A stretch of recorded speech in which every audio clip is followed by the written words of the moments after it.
माननीय मुख्यमंत्री अरविंद केजरीवाल जी, आम आदमी पार्टी के राष्ट्रीय संयोजक अरविंद केजरीवाल जी का इस्तीफा देखा और उस इस्तीफे से पूरे देश में एक बात साबित हो गई है कि केजरीवाल को कुर्सी का लालच नहीं है, केजरीवाल को पद या पावर का लालच नहीं है, लेकिन हां, उन्हें एक चीज की लालसा है और वो है इस देश की राजनीति में नैतिकता की। एक चीज वो चाहते हैं, वो है राजनीति में मर्यादा, और नैतिकता और मर्यादा को ऊपर रखते हुए उन्होंने अपनी ईमानदारी की अग्नि परीक्षा देने का फैसला दिया। हम एक ऐसे दौर में जीते हैं जहां एक छोटा सा नौकरी करने वाला शख्स भी, कोई चपड़ासी भी अपनी नौकरी से इस्तीफा नहीं देता, चिपका रहता है कुर्सी से। इस दौर में, इस कलयुग में अरविंद केजरीवाल जी ने 2 बार मर्यादा और नैतिकता को मानते हुए अग्नि परीक्षा देने का काम किया, 2 बार इस्तीफा दिया। एक बार 49 दिन की सरकार जब बनी थी नैतिकता के आधार पर, और आज मर्यादा को तवज्जो देते हुए।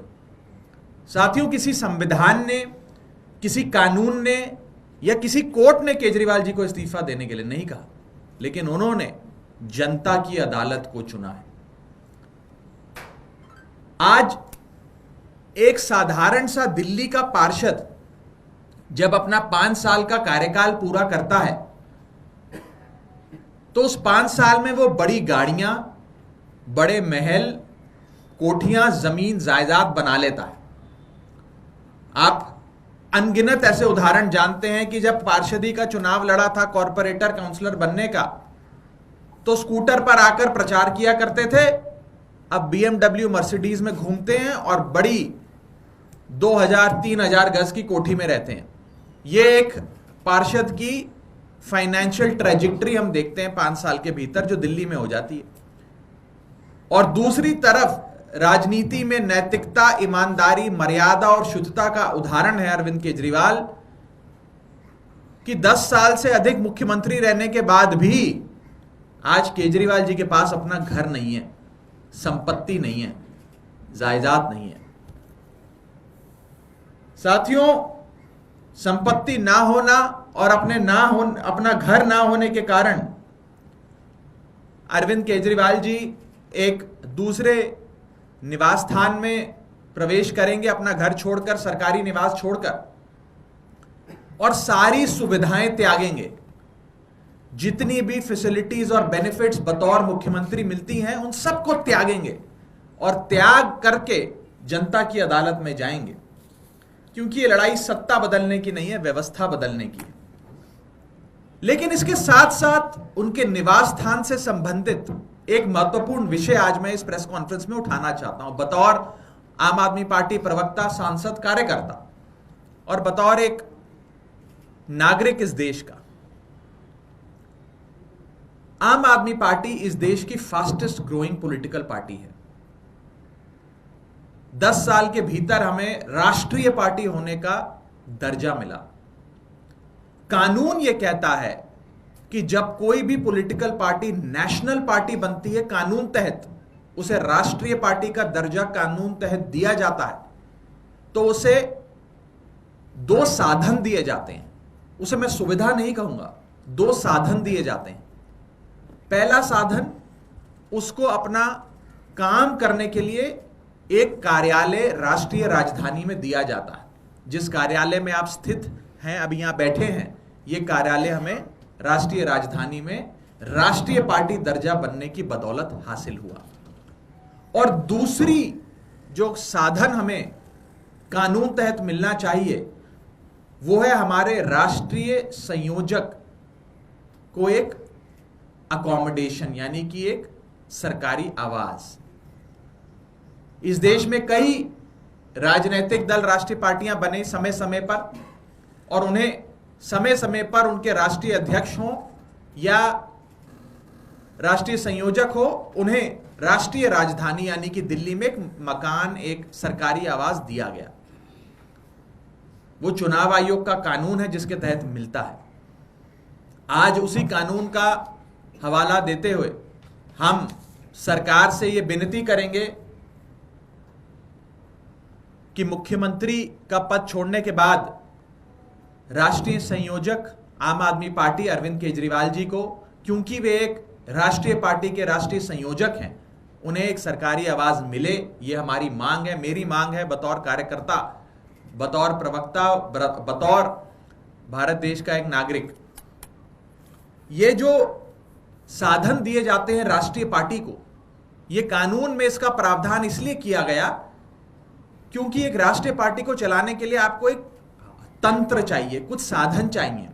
हजारों लोग देश भर के कोने से आप आते हैं आपसे मिलने, चिट्ठियां लिखी जाती हैं, चिट्ठियां भेजी जाती हैं, आप जैसे पत्रकार आते हैं संवाद करने, लोग आते हैं, दिल्ली के लोग, देश भर के लोग, पंजाब, हरियाणा, उत्तर प्रदेश, महाराष्ट्र, देश के कोने कोने से लोग आते हैं मिलने।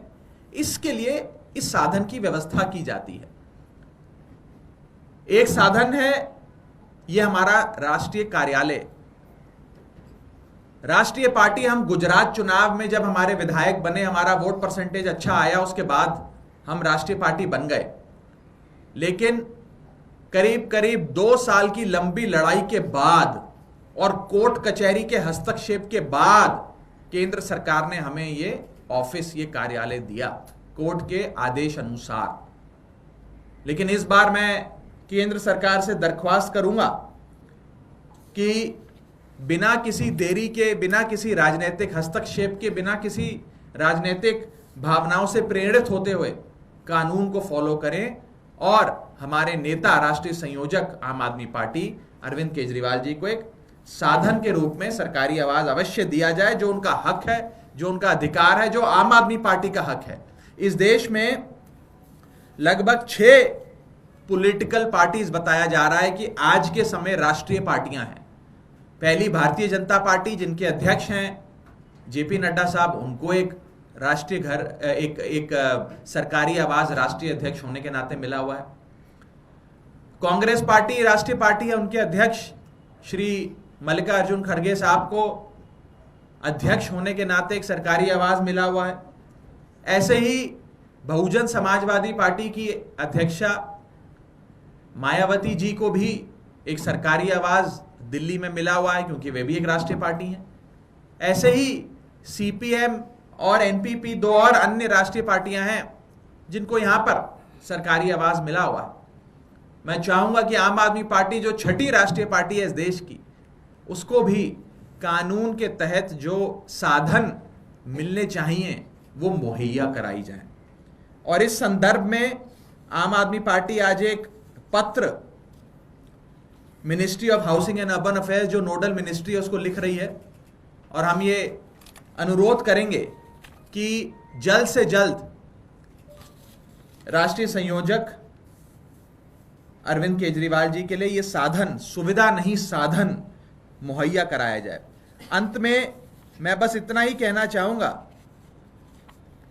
कि ये जो मांग है, साधन की मांग है, ये कानून तहत अधिकार है, हमारा हक है हमारा। और हकों की, अधिकारों की लड़ाई आम आदमी पार्टी लड़ती आई है, लड़ती रहेगी। मैं बस यही उम्मीद कर सकता हूं कि इस कार्यालय को हासिल करने के लिए जो एक लंबी कानूनी लड़ाई आम आदमी पार्टी ने लड़ी, कोर्टों में संघर्ष किया और हाईकोर्ट के निर्देश अनुसार हमें ये मिला, उतनी लंबी कोर्ट कचहरी की कार्रवाई ना हो, राजनीति से प्रेरित फैसले ना लिए जाएं और तुरंत प्रभाव से, क्योंकि मुख्यमंत्री जी ने अपना आवास खाली करना है, सुविधाएं त्यागनी है, जल्द से जल्द हमारा जो अधिकार है एक राष्ट्रीय संयोजक का, एक राष्ट्रीय पार्टी का, वो हमें मुहैया कराया जाए, वो साधन हमें मुहैया कराया जाए। इस संदर्भ में अगर किसी साथी का कोई सवाल है तो आप पूछ सकते हैं। राघव जी, आपने ये पत्र किसको लिखा हुआ है? ये डायरेक्टर ऑफ एस्टेट्स को लिखा जाता है, जो नोडल ऑफिस है, नोडल मंत्रालय है ministry of housing and urban affairs. तो राघव जी, जब तक ये पत्र हमारे राष्ट्रीय सचिव द्वारा भेजा जाएगा। जब तक ये अलॉट नहीं किया जाता तो क्या अरविंद केजरीवाल उसी घर में रहेंगे? नहीं, जैसा कि मैंने आपको बताया कि मुख्यमंत्री जी बहुत जल्द सारी सुविधाएं जो मुख्यमंत्री पद के साथ आती हैं उनको त्याग रहे हैं, उनका जैसे इस्तीफा स्वीकार होगा, नए मुख्यमंत्री की शपथ होगी, उसके बाद सुविधाएं त्यागने का सिलसिला शुरू होगा। तो मैं चाहूँगा कि कुछ ही दिनों के भीतर केंद्र सरकार उनके लिए ये सरकारी आवाज़, जो एक साधन है एक राष्ट्रीय पार्टी का, जो हमारा हक है एक राष्ट्रीय पार्टी के तौर पे फंक्शन करने के लिए, जो ज़रूरतें एक राष्ट्रीय पार्टी की होती हैं, वो हमारी ज़रूरतें पूरी करी जाएं, जैसे बसपा की करी गई, कांग्रेस की करी गई, भारतीय जनता पार्टी की करी गई, सीपीएम की करेगी, वैसे ही आम आदमी पार्टी की भी ये ज़रूरत अवश्य पूरी करी जाए और एक लेवल प्लेइंग फील्ड हो। ये एक सवाल बार बार उठता है कि अभी तब तक के लिए केजरीवाल जी कहाँ करेंगे, जो सरकारी जो आप मांग कर रहे हैं। मैं तो उम्मीद करता हूं कि हाउसिंग मंत्रालय आजकल में ही कोई जगह मुहैया कराएगा, ऐसी मेरी उम्मीद है। और क्या आतिशी जी सीएम वाले आवास में जाएंगे? उनका जवाब तो वही दे सकती हैं। और कोई विषय? बहुत बहुत